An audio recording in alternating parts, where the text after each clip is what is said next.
Thank you. And most of these tips actually come from you guys and what I've learned from listening to you and trying to help you build the bridge between your professional work and your community.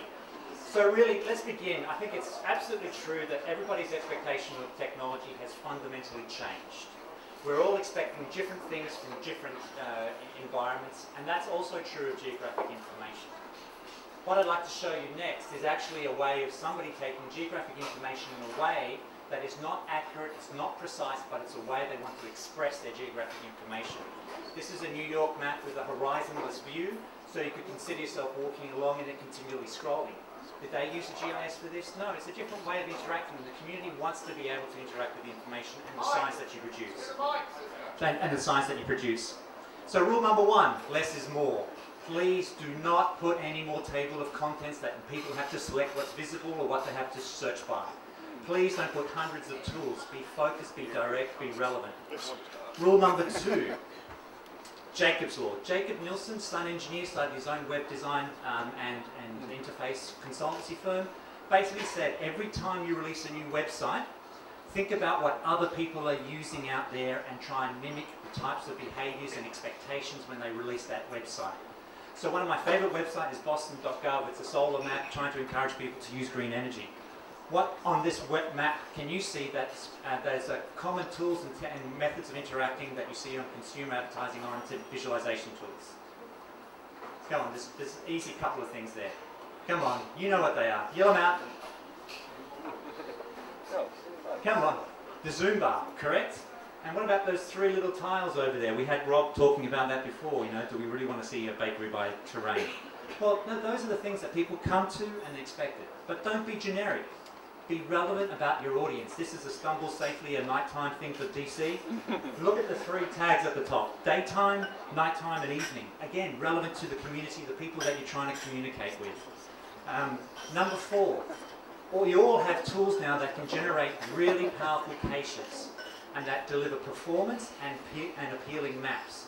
So spend the time to do a cache-based layers. This really improves the way people are going to interact with your information. Which brings me to rule number 5, cartography. All right, people, you all have the ability to use tools to actually communicate information, not necessarily be precise, and that's what the London map example is about. It's not accurate, but it communicates effectively. So, when you create your caches, use cartography. Rule number 6, operational map layers. One tool, one layer. If it's a sensor or a query, you don't force people to find which layer that particular tool works on. So an example again, we're going to go back to the Boston website, and this is where you can actually, what I like about the Boston website is GI science underneath. It's a spatial analysis capability for solar potential. So here you have one widget, you open up the tool, you select the button, and then you select the building. You don't have to select open up a table of contents, say that's the building I want to query, that's the building layer I want to query on. So consider that. Number 7, be brutal. All right, monitor what people are using and what they're not using. And if they're not using it, dump it straight away. It's a really simple rule, and try and refresh. Don't let your site stagnate. Use the analytics tools that are out there that Rob talked about, but you know, and do that. Now, number 8, build your community.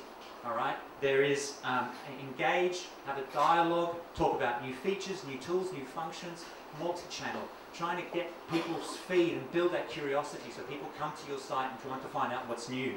And use different sources. Use Web 2.0, use blog, use Twitter, to actually open up your community and your dialogue and find those people that are going to drag more traffic and help you evolve your site.